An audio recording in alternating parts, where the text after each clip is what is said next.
Hey fearsome friends, I hope you are all well and happy. Here's another group of stories to add to the list, about the unfortunate and undesirables amongst us. Humans can just be really weird.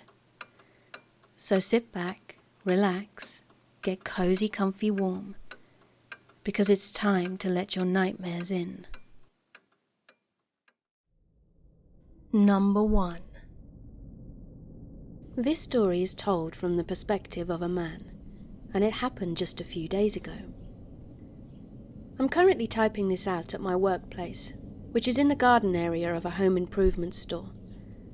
I don't work the cash registers, and my manager doesn't even let me water the flowers, so a lot of the time I actually have nothing to do. This results in me taking extremely long bathroom breaks, where I just scroll through my phone. I know it sounds bad, but it's better than standing around trying to look busy. Today was no different. Nothing of interest was going on. That is until my work phone buzzed at the same time as whoever was in the stall next to mine. This is important for later. After a few seconds, I saw that the guy in the next stall had his hand stretched to the ground, with his palm facing up. At first I thought he'd run out of toilet paper and was asking for some more, but he just stayed silent. So I ignored him after that, but then he started moving that hand uncomfortably close to my leg. I immediately scooted away and prepared to leave the stall, and once he'd realized that was what I was doing, he hurriedly got out his stall before me. Another few seconds of silence followed. Then I took a peek out from the gap of the stall door to see what the hell he was doing. And just like a scene from a horror movie, our eyes connected, as he was barely an inch away from my door and was trying to peek inside. My blood ran cold. If you're wondering why I didn't immediately open the door and cuss the guy out, it's because I really hate confrontation. I avoid it whenever possible, and I do my best not to draw attention to myself. I stood sideways by the door so he wouldn't be able to see me, and that's when the whispering started. I don't know what the first thing he said was, but it sounded like he was moaning. The next part was a bit more audible. He said something along the lines of wanting to see more of my unflushed toilet paper. I was thoroughly disgusted. This guy was a complete creep, and I was alone in the bathroom with him. My heart was beating faster by the second, and I knew I had to stay there until another person came in, as there was no way I was going to confront him alone. Just then, probably a minute later, someone finally came in, and I took this as my chance to wash my hands and get the hell out of there. Thankfully, the presence of another person made the old man quit his creepy behavior, and as I was about to leave, he blocked my path for a quick second before stepping aside. The weird thing was, though, I don't even think he works at the store, because he wasn't wearing any vest. My store is extremely lenient about uniform generally, but most workers at least wear a vest or something connected to the store. He just looked like a regular customer. I'm certain I heard 2 phone dings echo in that bathroom, and the phones have a signature ring to them, so it couldn't have been a coincidence. Either way, he only started creeping on me once the phone ring made it clear that I was an employee. The situation really creeped me out, and I've been totally unfocused on my work since then. I keep prowling the garden area to look out for any old man wearing a similar outfit to the creeper, and I have an incredibly hard time distinguishing faces, so I probably wouldn't even recognize him if I did see him. Number 2. This is a story about a 40-ish-year-old man who cyber-stalked and physically stalked a young 18-year-old girl he'd met at church. Further investigation by the girl and her family showed that he had a history of going to different churches and targeting minors, using God as a reason as to why they belonged together. They were unable to get a restraining order, because legally there were no grounds for one, since he hadn't threatened the girl or tried to physically harm her. Many of the fellow churchgoers accused the girl of dressing provocatively, ultimately leading him on, and was just trying to scam money from the church in a lawsuit, all of which is completely false. Now, the first thing you should know is that I was blessed or cursed, depending on how you look at it, with young-looking genes. Everyone always thinks I'm younger than what I am, and this bizarre event happened a few months after I'd turned 18. Bear in mind that I looked like I was 16. I lived in a large, very diverse city. I'm Latina. It matters later on. And I grew up going to a church that belonged to a larger organization. I'd been going to this church since I was born, so I knew most of the congregation. There were very few people that I didn't know. But there was one man, let's call him Nate, that always made me feel really uneasy and sick. Now, the church has a routine of creating a line after service, so we could all greet each other. I hated this part of the church visit, and having to greet him, and I told my mum how I had a bad feeling about him, but she said it was all in my head. Fast forward to a few months later, when I was sitting in the dining area with my friend's boyfriend. We were just chatting and joking around, waiting for my friend, and Nate was sitting about 2 tables away from us. There was no one else, just us 3, and he was just sitting there staring at us. I briefly mentioned to my friend's boyfriend about how Nate always made me feel uneasy. I was getting really irritated now too, because I could feel him staring right at me. So I went to the restroom. When I came back, Nate was sitting across from my friend's boyfriend and was talking to him. It was a little odd, but as I approached, so did a group of our friends. Now there was about 8 of us, ranging from the ages of 16 to 22. We all grew up together and met in youth group, and we were all sitting with a man in his late 40s. He sat in complete silence and was just staring at me every now and then. Then about 5 minutes later, my friend's boyfriend said, "We have a youth meeting that we need to get to." So we all got up and left Nate sitting alone. When we got to the meeting place, which was in another part of the building, my friend's boyfriend pulled her and myself apart and said, "Maybe I'm biased because of what you told me, but when you left to use the restroom, he came over and started asking about you. He even asked if I was your boyfriend. He looked a little mad, but seemed to lighten up when I said I wasn't." The crazy part is that at that moment my friend told us that when Nate had first started coming to our church, he'd messaged her on Facebook and kept sending her messages, telling her he was lonely and just wanted to be friends, which is coincidentally when she started dating her boyfriend. So she changed her relationship status and the messages stopped. At the time, I was taking a social media hiatus because my ex hadn't handled our breakup well and was harassing me on social media. After my friend had told me about the messages that Nate had sent her, I decided to log into my Facebook. And lo and behold, there were hundreds from him to me. He actually didn't use his real name on his account, which should have been a red flag. The messages would start nice enough, about just being friends, but would then get verbally aggressive because I was ignoring him, or because he'd seen me talking to my guy friends at church. I made the mistake of just blocking him and deleting the message thread. Big mistake. Always keep the evidence. I brought it up to my parents, and they again just blew me off. Said it was just a culture thing because Nate was from El Salvador. And apparently it's common to be overly affectionate with strangers in most Latin American countries. However, a few weeks later, my parents did a 180. When Nate first started coming to church, he sat all the way in the front row, and me being a teenager sat all the way in the back with my friends. But slowly over the last few months, Nate would start sitting one bench further back, until finally he was sitting on the same bench as my friends and I. I don't know about you, but in my church women have to wear skirts and dresses during service. When we go to church Saturdays, there's a morning and afternoon service, and in between they have mini-services and workshops for different age groups and genders. Well, this particular Saturday, I wore a knee-length dress and had a couple of friends sit between Nate and I. I was just whispering with my friends during the afternoon service, and normally when it ends, everyone kind of hangs out to socialise. And during this time period, my dad, who worked the night shift at a hospital, would have to leave before the afternoon service ended. But my mum would still like to socialise afterwards. But this Saturday, my mum basically herded our family to the car ASAP.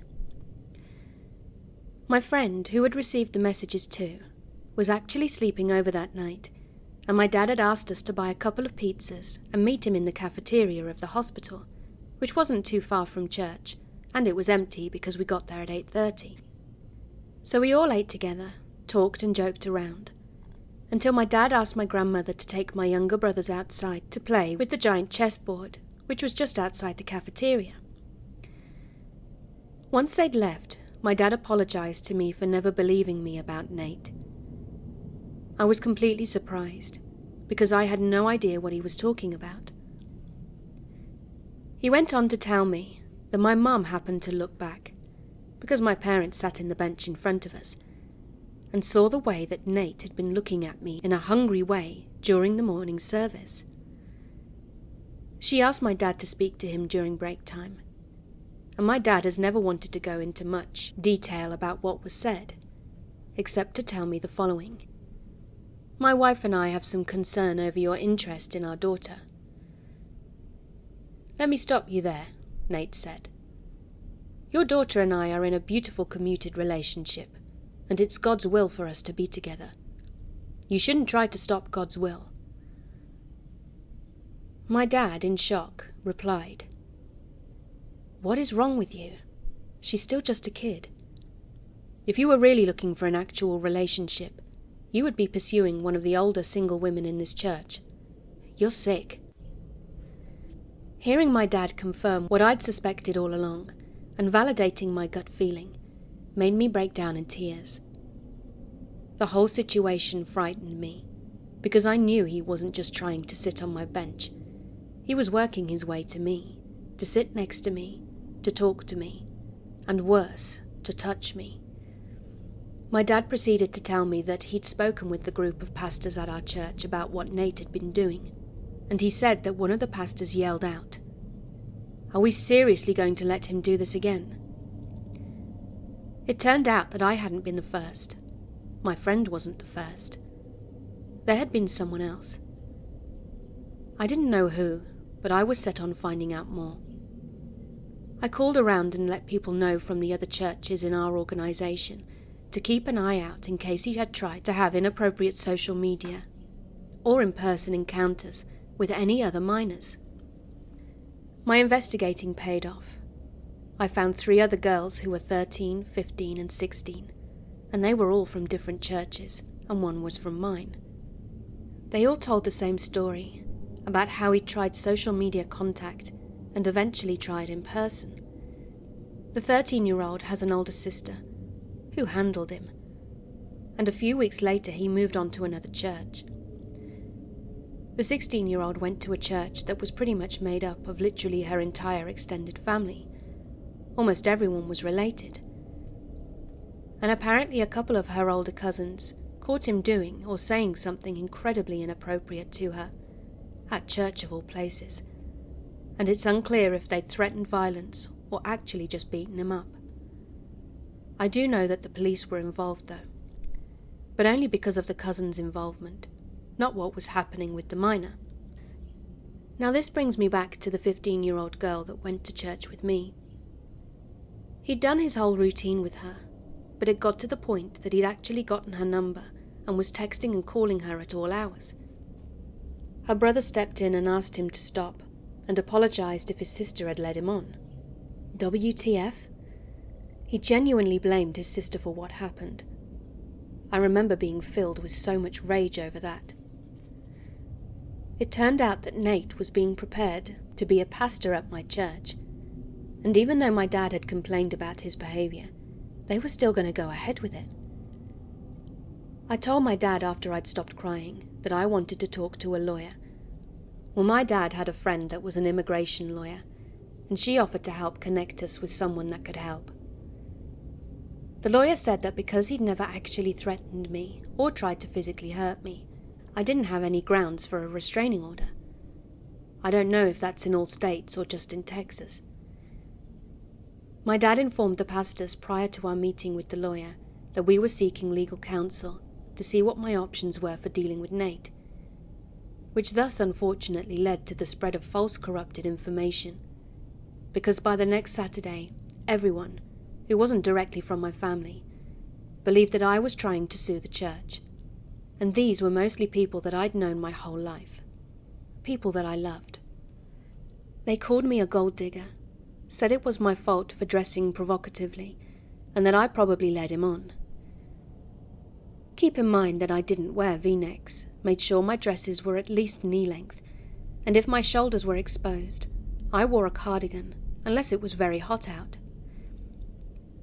It broke my heart, especially because one of my favourite uncles, the only one that also goes to church, actually sided with them. To this day, I only politely greet him, and I don't hate him, but my love for him is gone.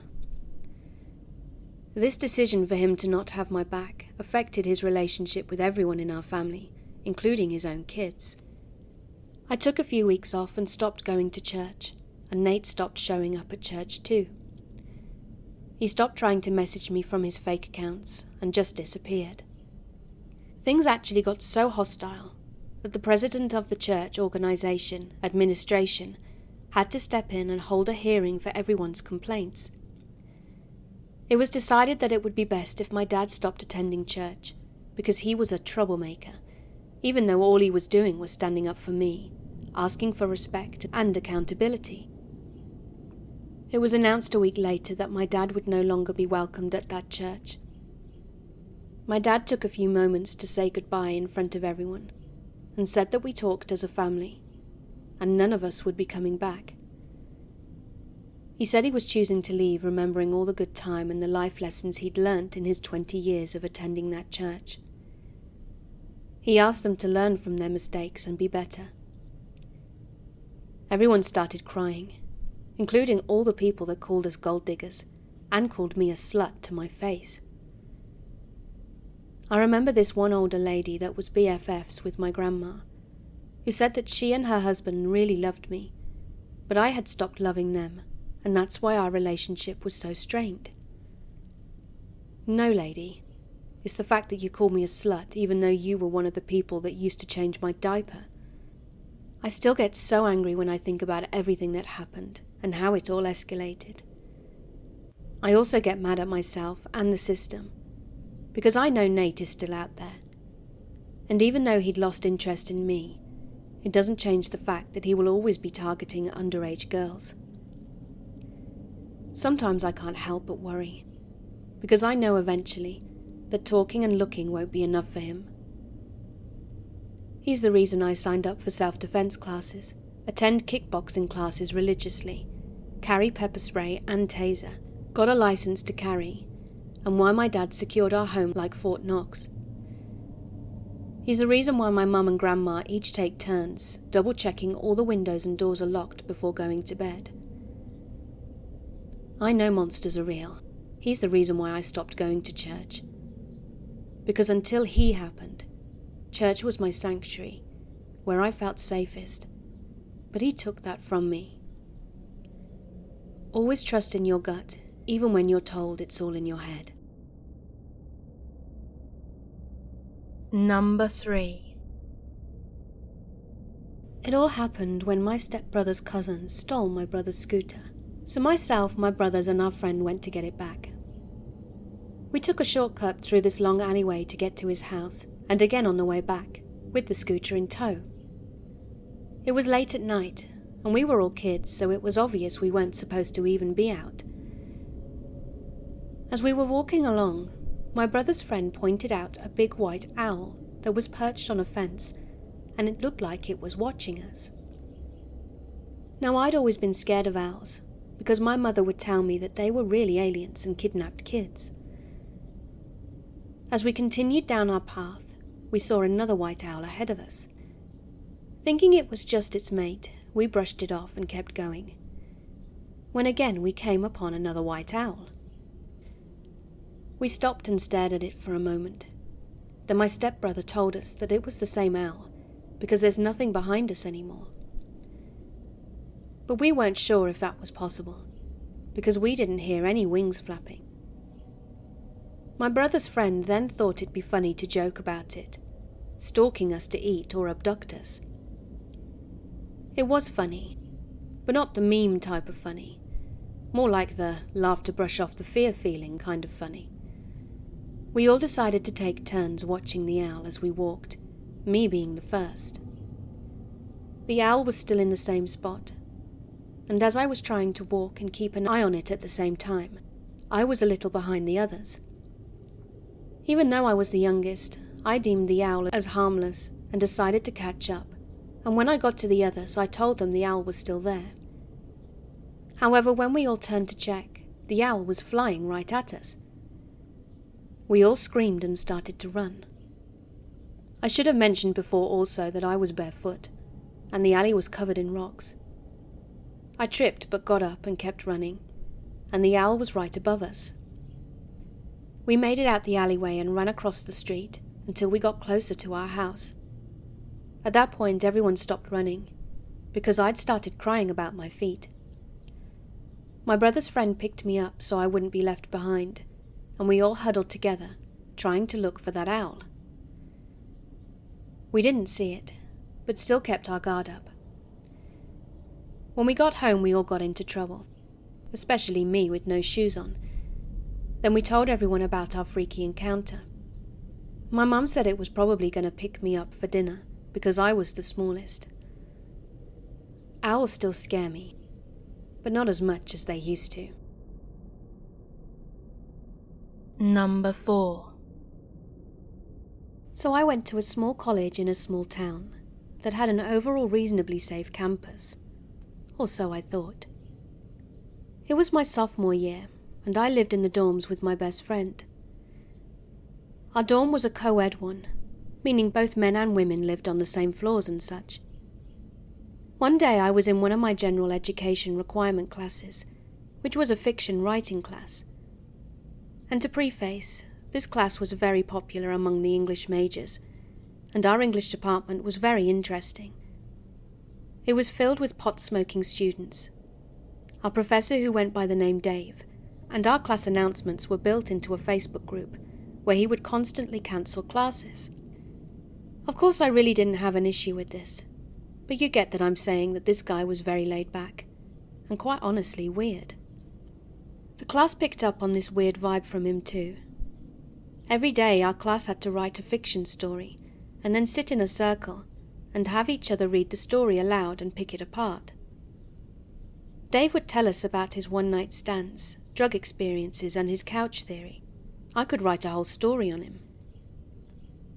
Everyone was very comfortable around each other in class, and would usually choose some pretty odd things to write about. This one guy, who also happened to live in the same dorm as me, wrote a story about a superhero who goes around fighting bad guys by attacking them with dildos or strangling people with condoms. Really weird stuff.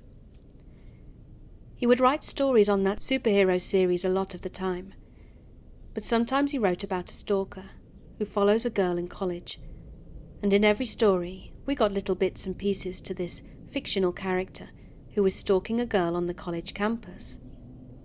Finally, the story ends with the stalker raping and killing the girl. Well, during this whole semester, this guy, Jake, had been following me. I saw him all the time on campus, which in itself wasn't that uncommon, as it's a small campus and we live in the same dorm. That is until these things happened. One time my roommate and I were walking along campus just talking, when all of a sudden Jake came up behind us and pushed my roommate out of the way to start talking to me about random stuff to do with class. To which I just tried to be polite and get back to my roommate as soon as possible. My friend then joked with me about how he liked me and how I have a little stalker. A few weeks later, and my roommate and I were returning to our dorm. Our campus is pretty old and outdated, so our rooms had to be unlocked with a key, and at the time my key was one with a chain that held my school ID as well. That day we were in a hurry to get inside, and I'd accidentally left my key in the door after closing it. I hadn't noticed for hours, until we had a knock on our door. My roommate answered, and it was Jake returning my keys. I laughed it off and thanked him, but then my roommate and I were joking about the irony of the situation, not thinking about how he now officially knows which room number is mine. Well, for the next few weeks he would stop by at our dorm and ask for me. On times when I wasn't there, he would leave me notes and get frustrated with my roommate for not knowing where I was at the time. One night I had just had a shower and was lying on my bunk bed when he knocks on the front door. My roommate opened up, and he asked if I was there, but before she could respond, he pushed her aside and said, "I thought I saw you go in. Do you know what to do about the assignment?" I was totally shocked. Just to set the scene, I was in my bunk bed with my hair wet and wearing a long t-shirt with no bra, while this creepy guy was looking up at me, coming into my room with no invitation at 10 p.m. at night. What the hell? I ended up getting rid of him by telling him the assignment details as quickly as I could, and from then on I just tried to avoid him as much as possible. I really hope the creepy dildo fighting superhero story guy leaves me alone from now on. Number 5. Several years ago, I was using a dating app, and it was all for fun and games. Sometimes I met some people for hookups, sometimes I didn't, and most of the time I didn't even reply to those who would only send me certain types of unsolicited pictures. So one day this guy shot me a message on there. He was 4 years younger than me, meaning he was 18 at the time and I was 22. I didn't really consider him my type, but at the same time I also didn't think it would hurt to get to know him. I mean, looks are just looks, and there has been plenty of times where I fell for a guy, not for looks but for personality, so maybe that could have been the case too.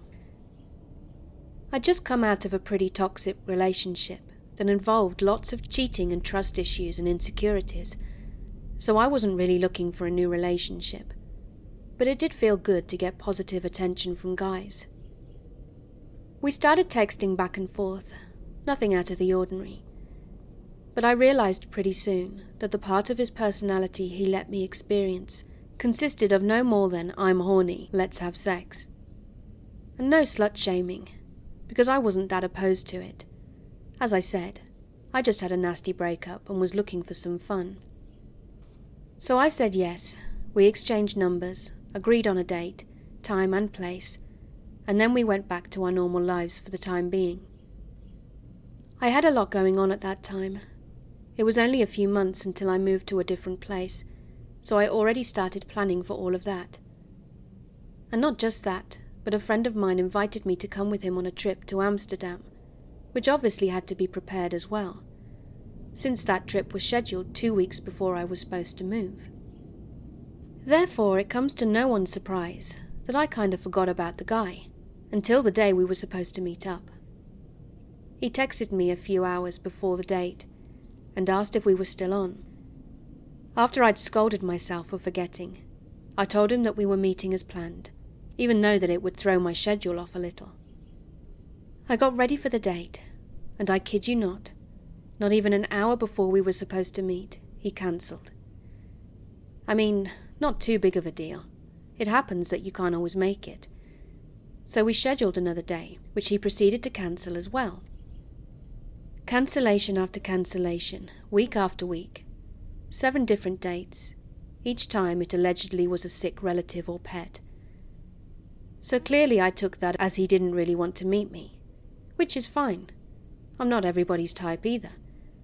But he could have at least had the decency not to lead me on then. I told him off about his crappy behaviour and blocked him. And maybe that was a little bit of an overreaction. But I just didn't want to waste my time with a guy that seemingly always found excuses to meet me, when I could focus on either the moving process, the vacation process, or with another guy who was actually interested. But then he messaged me on the dating app, saying how dare I block him. He wanted to meet me, but I was just an unappreciative bitch. Obviously after that I blocked him on the app as well. I thought that I had heard the last of him, so I went on with my life. I already started forgetting about him after a few weeks, and then another account messaged me, fake pictures and all, but it didn't take me long to figure out it was him. He'd basically admitted it in the first place, so another block followed. Another account, another block. Day after day. I wondered what was even going on. He didn't want to meet me first, and now he creates new accounts on a daily basis to contact me. What the hell? So I just had enough and wanted to tell him off again, when he started to apologize for his behavior, that he was in the wrong and that he was willing to meet me if I was willing to still meet him. Now trust me, I really wanted to blow him off. But in my mind, if I'd just met him and it'd just be really bad sex or something, he'd just never contact me again. Stupid, but hey, it was worth a try. So we scheduled a meeting a few days before I was supposed to leave for the trip to Amsterdam, which I stupidly told him about. And since I didn't have a car, he offered to come to my place. Now I would never ever give a stranger from the internet my address, but back then I did. I mean, he couldn't possibly be a creep, right? We met. He came into my house. We sat down on my bed, exchanged basic pleasantries, and then he stopped talking altogether. He didn't even look at me. Just to be safe, I wasn't a catfish. I looked exactly like I did in the pictures I had on the app.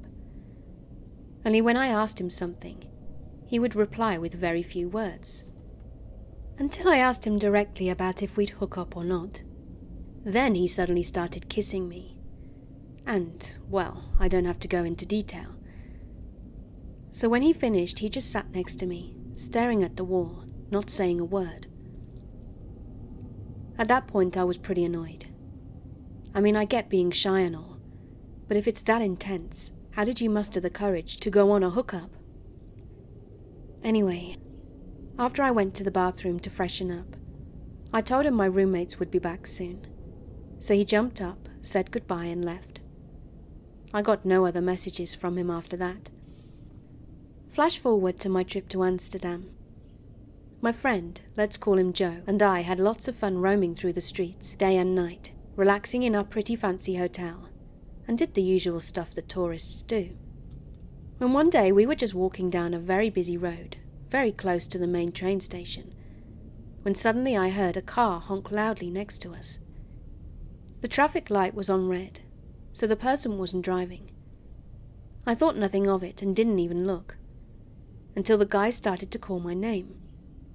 The voice was very familiar, and the face that belonged to it was still in my memory. It was my hookup. When I looked, he smiled widely and called out for me to come over. But when he saw Joe, who at that point asked me who it was, the smile faded.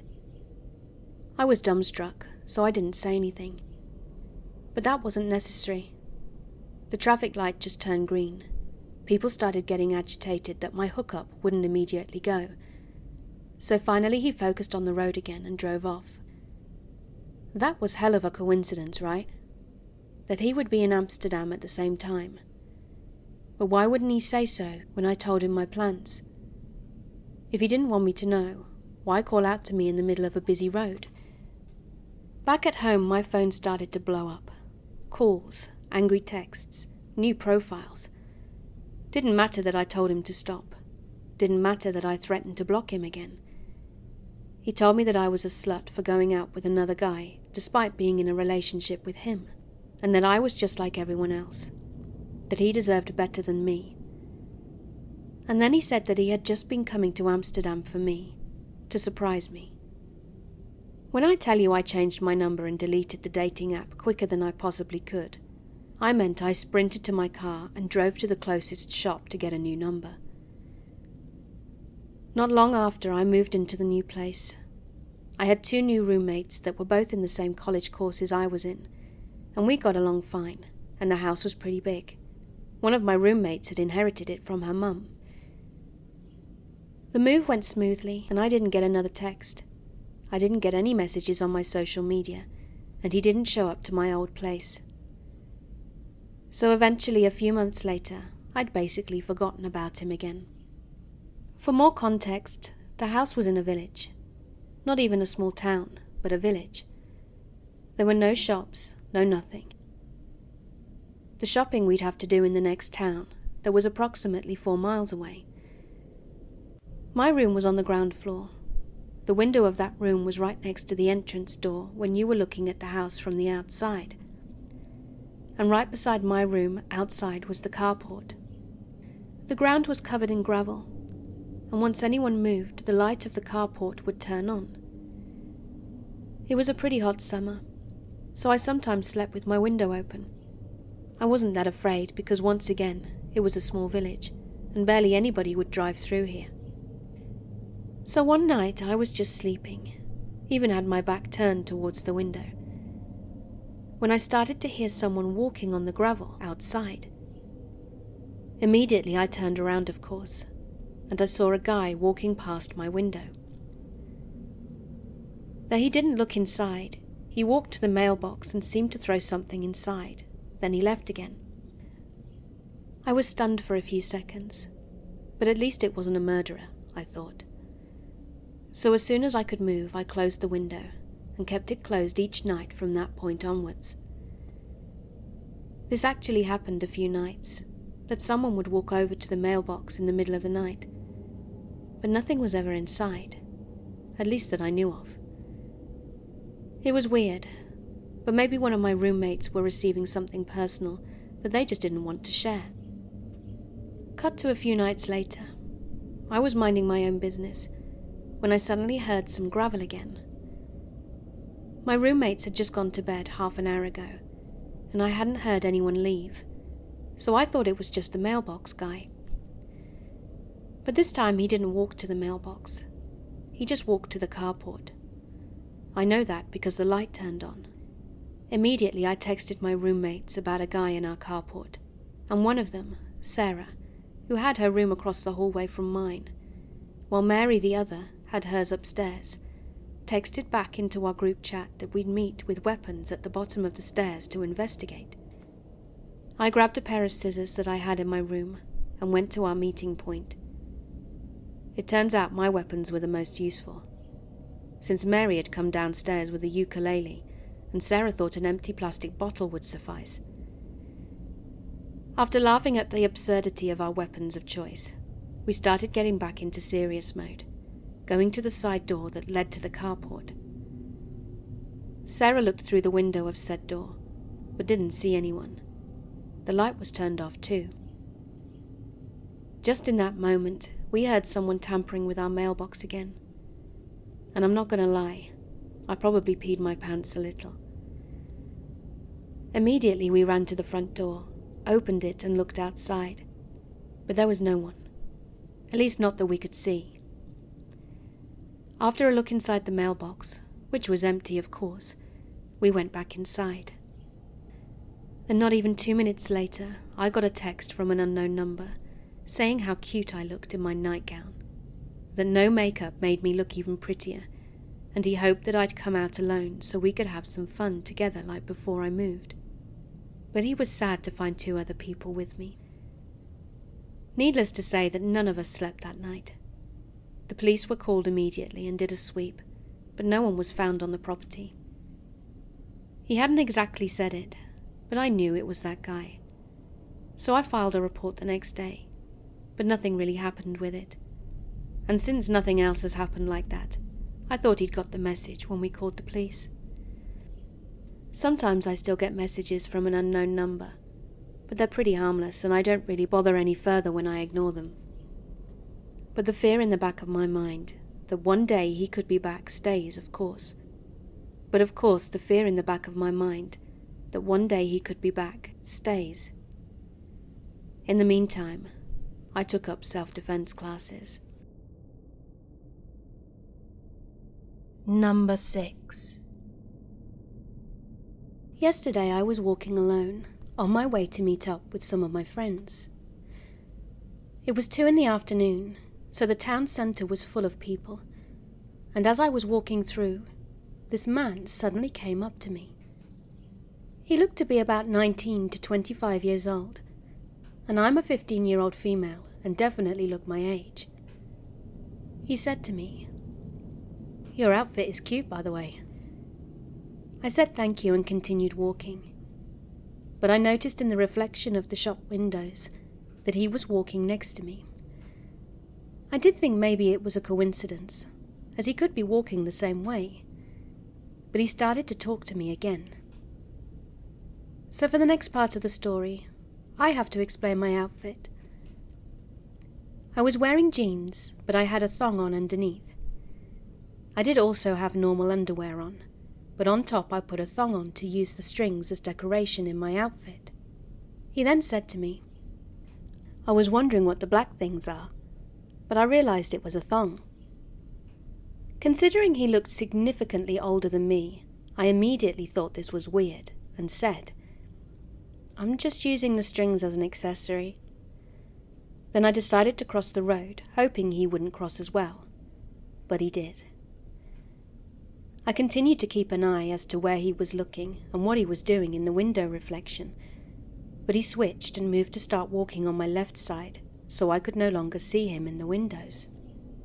At that point I realized that where I was planning to meet my friends was still a good 5+ minutes away, and I didn't want to risk being with this man for that much longer.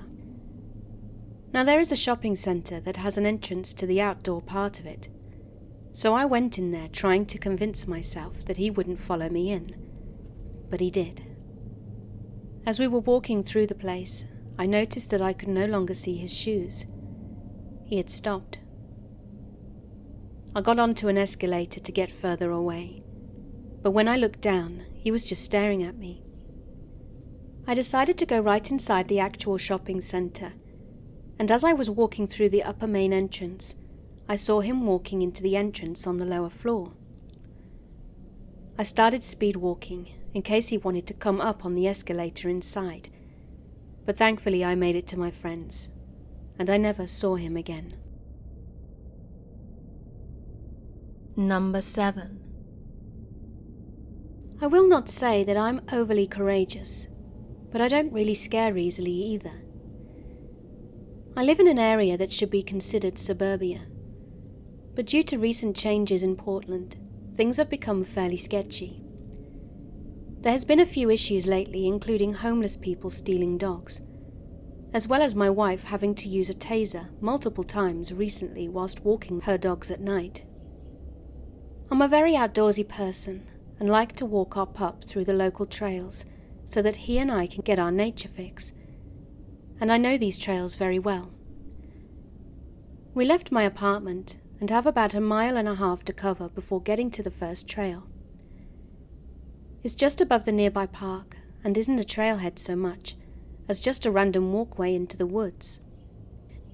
Now I had an off feeling that day, but I couldn't quite place why, so I chose to grab one of the tasers on my way out. Better safe than sorry.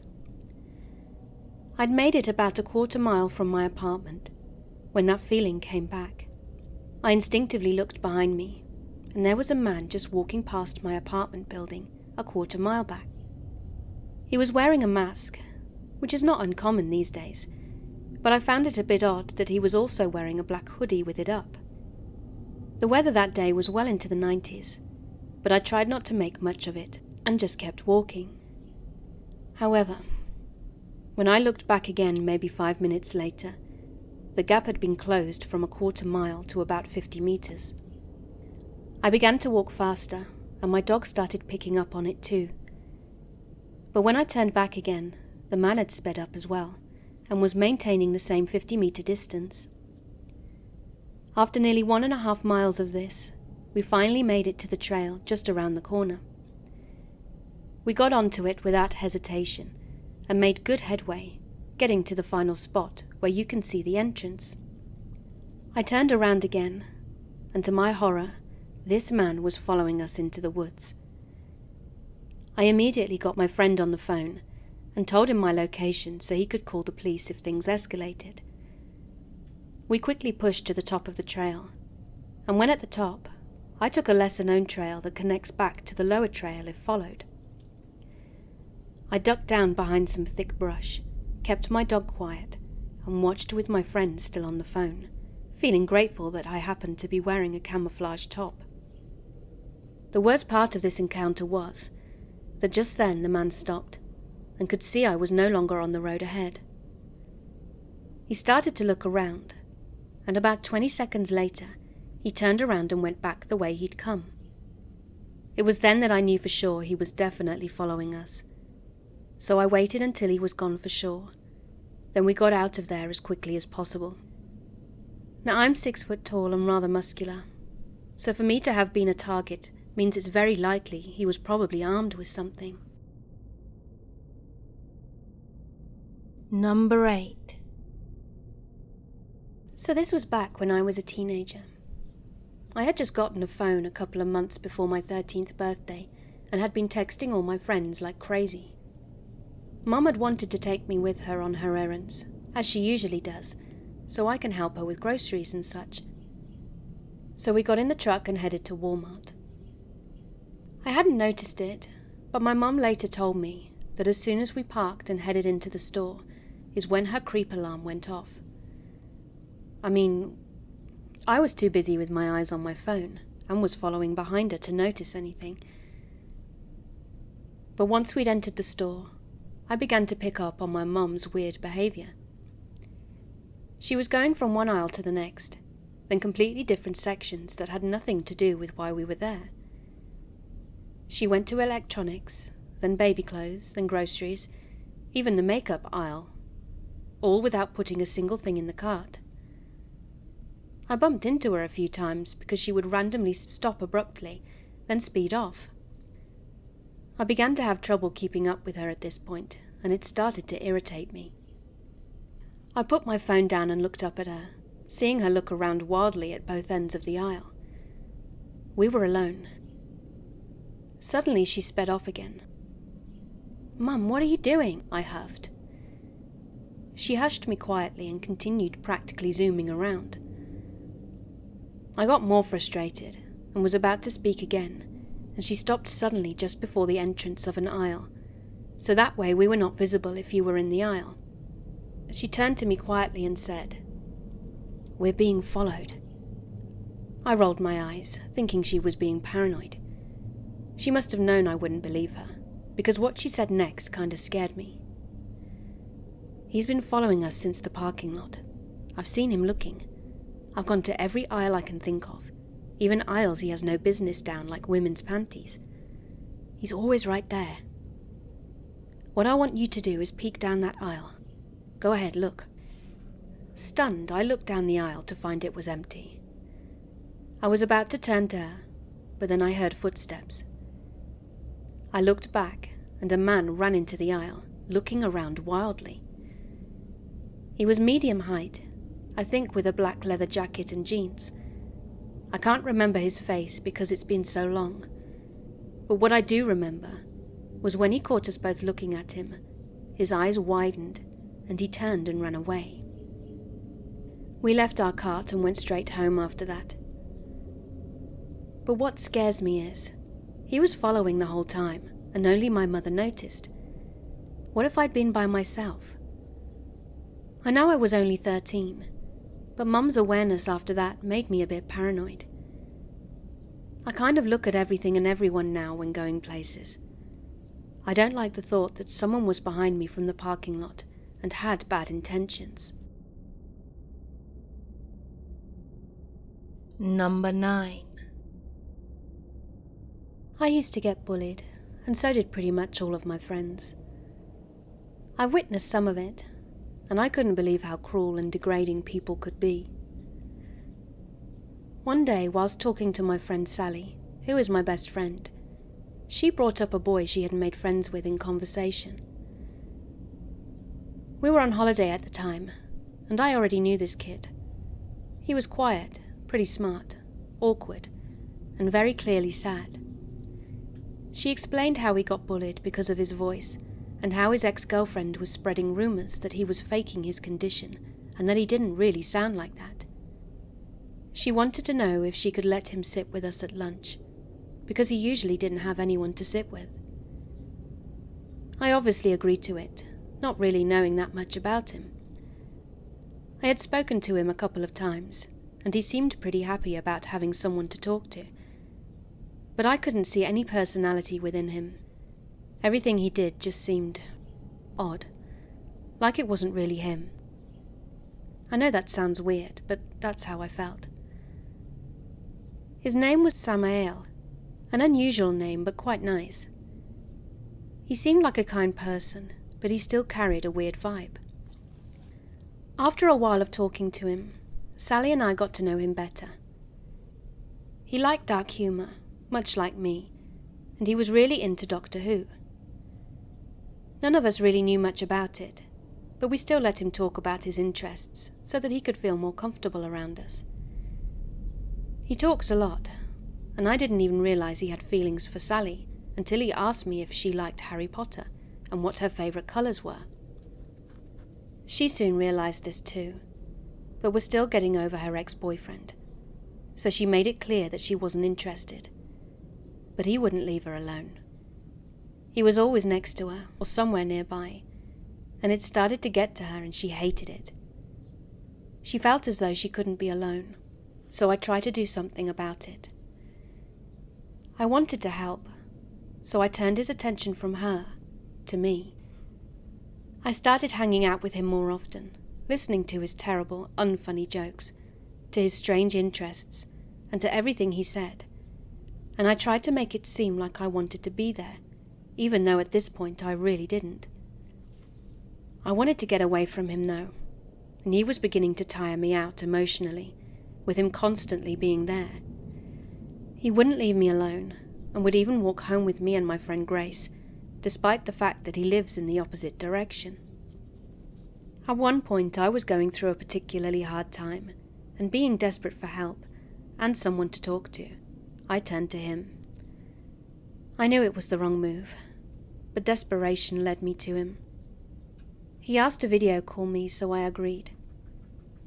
I was crying, and he tried to calm me down, eventually succeeding, and just started making his horrible jokes, and talking about things I like and stuff he actually shouldn't have known about. But I didn't think much of it at the time, because I just wanted someone to make me laugh. Laughter got me through a lot of hard times, and I began to think he wasn't so bad after all. I started talking to him through video almost every day after school, and I noticed him being around even more often. Then one day he said he needed to tell me something, which turned out to be a confession. He confessed that he had a crush on me, but I had to go because my mum wanted to watch a movie with me.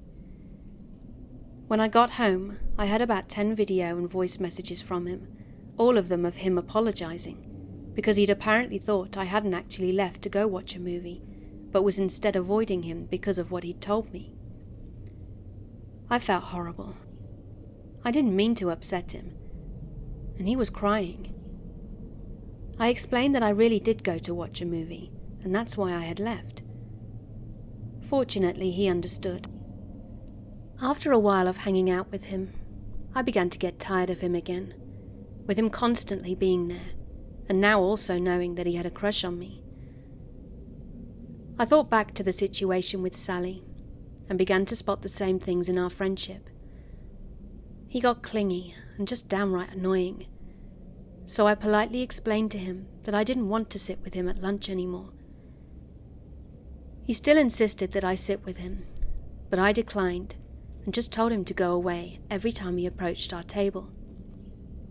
One particular incident, though, made me lose all respect for him. He would sometimes randomly walk with me and Grace, as I mentioned before, but this time it was different. Outside was a thick mist, but even I could see in it, and according to my friends who have looked through my glasses, I'm basically blind. Samael didn't wear glasses or contacts, because there is nothing wrong with his eyes. But we walked all the way to Grace's house, and we said our goodbyes. I often stayed at her house after school, and we would watch weird videos we'd found in her recommended feed. When about an hour later, we heard a knock at the door. She went to answer it, thinking it was her parents. But needless to say, it wasn't. It was Samael.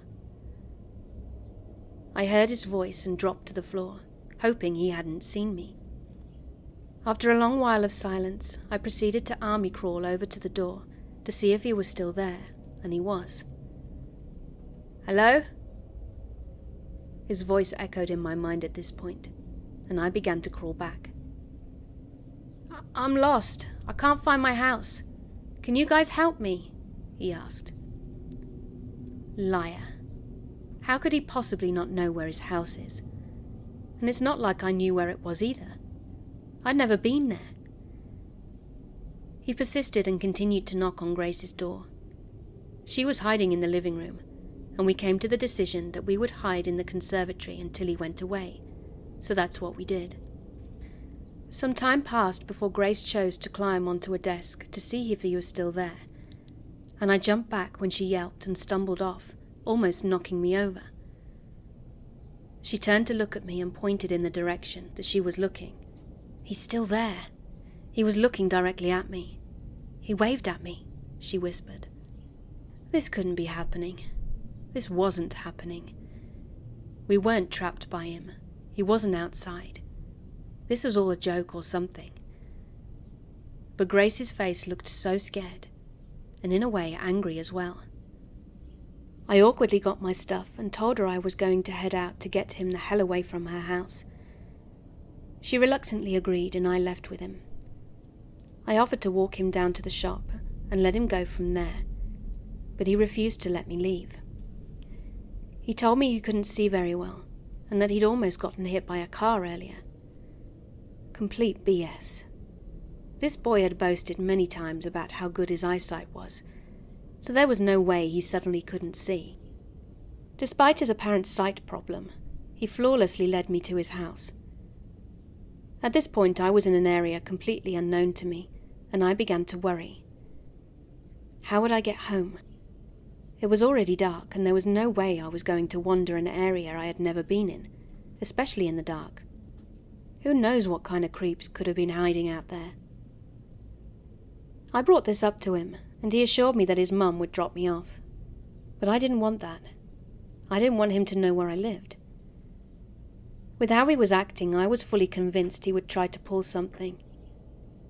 I suffer from symptoms of schizophrenia, and this didn't at all make it better for me.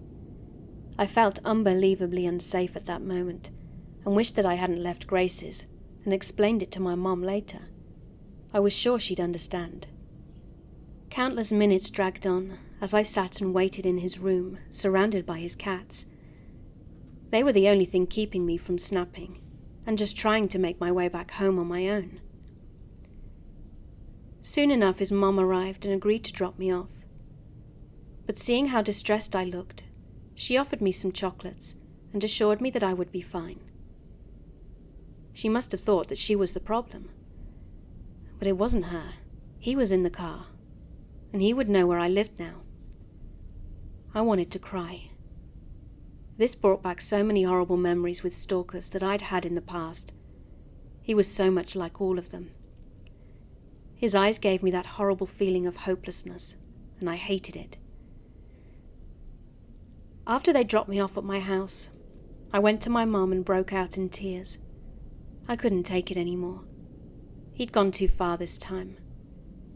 So my mum said she was going to report him for it, because he wasn't going to cause me this much stress and get away with it. I agreed at the time, but soon after I asked my mum to just forget it. Maybe this would all go away. It didn't. The next day I told him that I wasn't allowed to talk to him anymore, because my mum told me not to. But he still refused to leave me alone.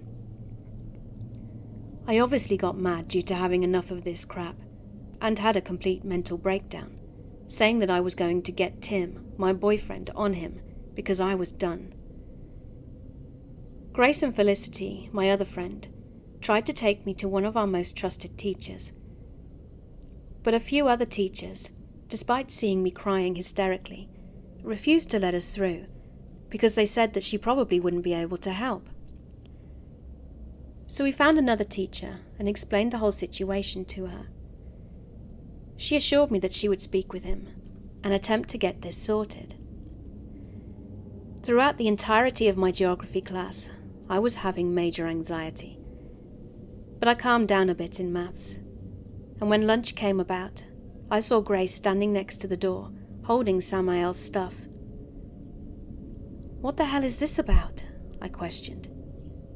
"I don't know. He just dumped it on me and left. Now he's in the toilet," she told me. Then one of my male friends who knew about the situation, Chad, approached us and offered to take his stuff while we left. I thanked him a million times and we hurried away. We reached the hall and sat down at the table where Sally and Felicity were, and everything seemed fine, until he showed up again. He seemed pretty angry, so I assumed the teacher we'd spoken to had talked to him. I began to panic, thinking that this wouldn't end well, that we were all in danger. Then Rafida, another close friend, walked over to him, attempting to save me from an episode. She told him that I didn't feel good and that he should probably go. But he completely ignored her and asked me if I wanted some food. I nervously shook my head, and he started saying that he was going to pass out and that he needed to sit down. Rafida calmly told him that he could go sit down somewhere else, because this isn't the best time. He turned to her, fury in his eyes, and yelled, "Now!" I hid my face in my hands and felt weak, like I was going to start hyperventilating. He sat down and Rafida, having had enough of this too, grabbed my arm and said, "Come on, let's go," whilst dragging me away, and the others following. He also left the hall, but luckily he didn't follow us. Then all of a sudden the built-up stress and anger caused me to start hyperventilating and crying because I felt like I put not only myself, but the others in danger. I didn't know what to do anymore. Then Chad came and said that he'll talk to him for me, and asked him to sit with him instead of us. Once again I thanked him with all my heart, and we went back into the hall. One of my old friends, Shayla, he is now transgender and his name is Jaden, came up to us and we told her about the entire situation. She told us that this wasn't the first time something like this had happened, and that he had a book in which he wrote about plans for mass homicide, and that he calls it Samaelism. Then Chad returned and told me that Samael wants to talk to me after science, and how I probably should. So after science I waited for him, and he said he hadn't realized he was causing a problem. Shut up, of course you did. How can you be so damn oblivious to your own actions? He then proceeded to tell me how bad his day was, and I ended up having to walk him to the office. I told Tim about it, and he said that he would meet me after school on Wednesday and sort it out if he didn't stop. I was very thankful for this. I just wanted Samael out of my life, but he still wouldn't leave me alone after all that. He even specifically moved next to me in English class. After everything that happened, on Friday, he still persisted with his little games. That day was parents' evening at school, so I went with my mum and left my phone at home. When I got back and looked at my phone, my heart dropped. 20 messages, 20 of them within half an hour, all from Samael. I started ranting about all of this to myself, and even went into the bathroom to practice what I was going to say to him the next day. I started crying again, because all of this was just too much to bear. But then I decided to do something. I decided to call him out on all of this stuff, and inform him that a troubled childhood isn't an excuse to put someone in this situation. He actually tried to guilt-trip me into forgiving him by telling me about his awful childhood, and I admit that I felt bad for him, because no one should have to go through that kind of pain. But to show him that he isn't the only one who has dealt with things in the past, I told him about myself. Halfway through me explaining that I had a lot of trouble showing and experiencing emotions as a child, and that I had a lot of violent homicidal thoughts, he interrupted me, saying that he also didn't have emotions, and that he had tried to kill someone because he thought it was funny. This actually pissed me off, because not only was he interrupting me to add to his story, and tried to make me feel even worse, he was trying to one-up me on my suffering. If you ask me, that is absolutely disgusting. You don't compare struggles, because you only have your own experience to go off of. Don't try to make another person feel as though their problems don't matter, and that they shouldn't ask for help with their problems because they're too small. That's just wrong.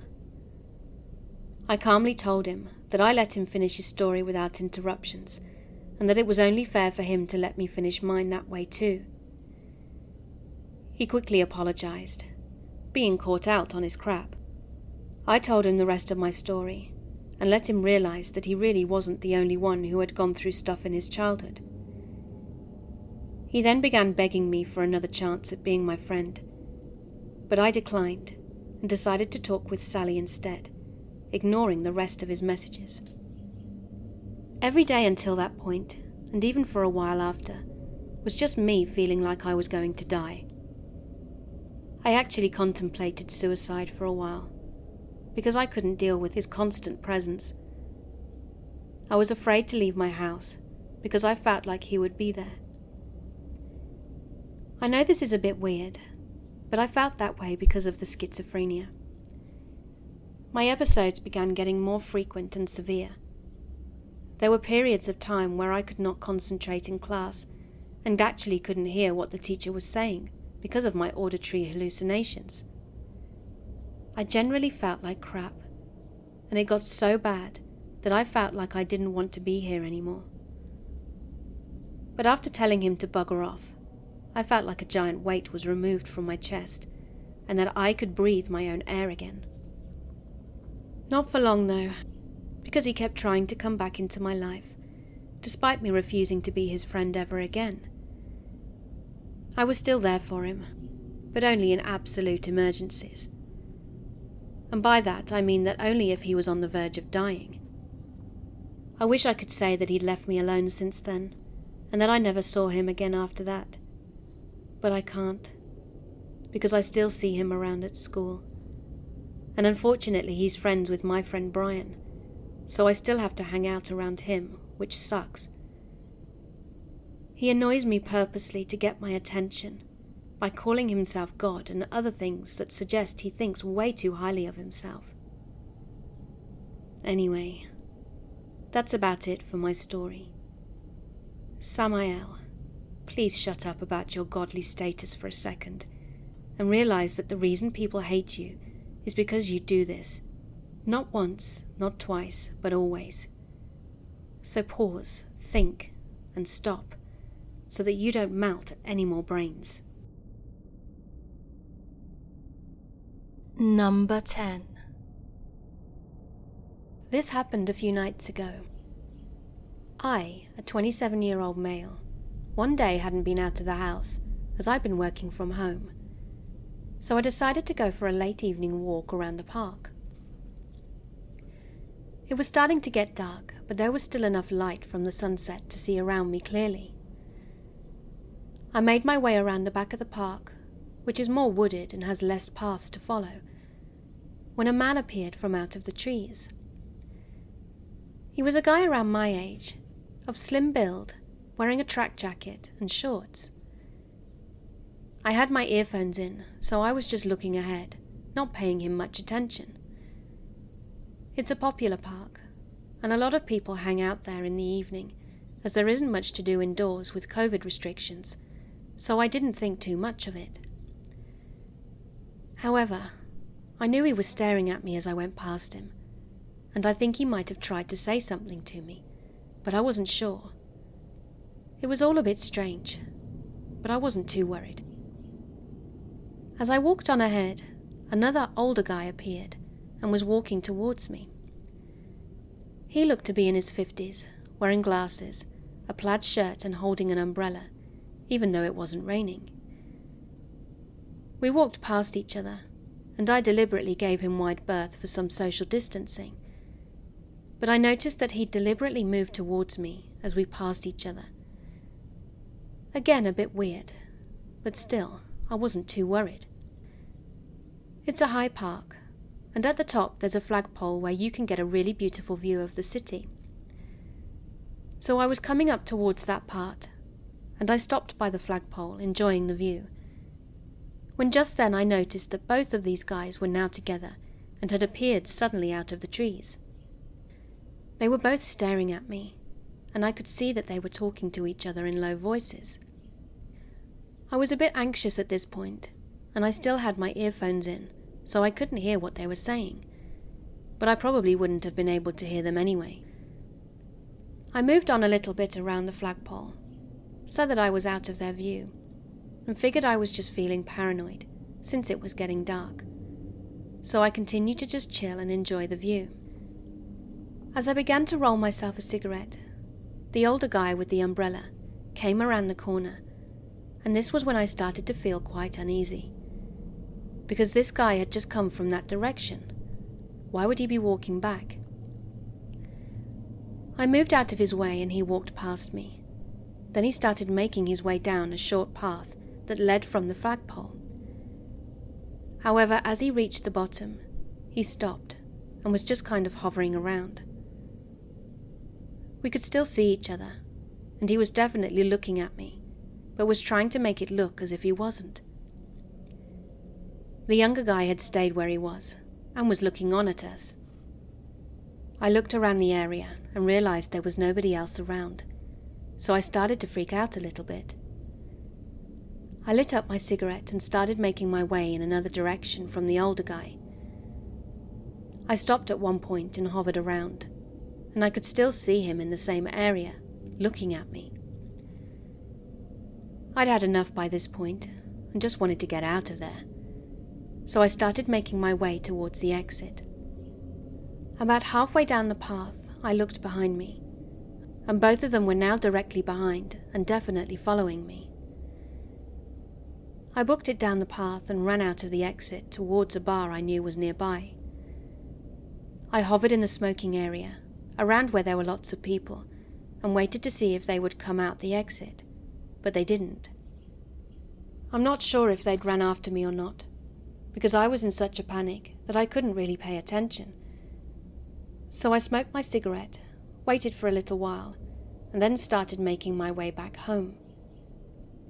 Now the park is circular, so there's no other way to get back to my house without walking around the perimeter. I wasn't feeling so anxious now, because there were people around on the streets. But as I passed one of the exits, at the opposite side of the park, the younger guy came out of it, so I just ran back home without looking back.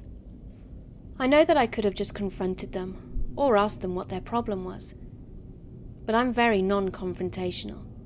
Not that I can't hold my own, however. But at the time, all that was on my mind was getting home safely. The area that I was walking around is a known cruising spot for gay men. I say that as a gay man myself, so it did cross my mind that they could have been looking for a trick. But just ask. Don't follow me around the dark park. Number 11. This encounter still bothers me to this day, and it happened about 12 years ago. It was the middle of winter, and my best friend and I'll call her Claire, wanted to walk to Dunkin' Donuts for a hot chocolate. Now at the end of my road is a walking bridge to cross the river, and just up from there was DD. As we crossed the bridge, this man, who looked to be in his mid-40s-ish, was behind us and he commented on the weather. Then out of the blue he asked us how old we were. We were 15, but for some reason I automatically said 16, not sure why, but I doubt it would have made much difference. He went on to say, "Oh, too young, and walked off in the opposite direction. We were a bit creeped out, but kinda didn't think anything of it once he'd gone. We made it to DD and hadn't given the incident another thought. That is until we looked out the window and saw the guy walking up the street. He must have doubled back without us realizing, because he was walking in the other direction. Mind you, at this point it was dark out, and we still had to walk back that way home. We then noticed him go down a side street, and we walked up the main road to the bridge. Now the side street is parallel to us, so he could still see us if he wanted to. We got to the bridge and looked over our shoulders, and he was running to catch us up. Then a man came towards us on the bridge, looked at us and laughed, and kept on walking. Thankfully, I guess. We quickly weighed out our options. Either run to my house that is at the other end of the road and had no streetlights for the first half, or run to the store that was close to the bridge. Luckily, Claire was the smart one and chose the second option, as all I wanted to do was get home. At this point we were running, but the creepy guy caught up and asked if we would like some company. Obviously we said no and booked it into the shop. The employees were a bit confused as to why we were doubled over, trying to catch our breath, and we told them that we were being followed. An older lady then grabbed a broom and went outside to look for him. I called my mum to pick us up and explain what had happened. And what did she do? She walked down with the dogs to get us. 15-year-old me was so pissed off, and 27-year-old me is still miffed about it. It's not a very interesting story, but the what-ifs still bother me every time I remember it, especially the guy who laughed at us. If he had had sinister intentions, we would have been cornered. Hey, thanks for listening. I hope you enjoyed my video. And if you did, could you please give me virtual hugs by subscribing and clicking that notifications button.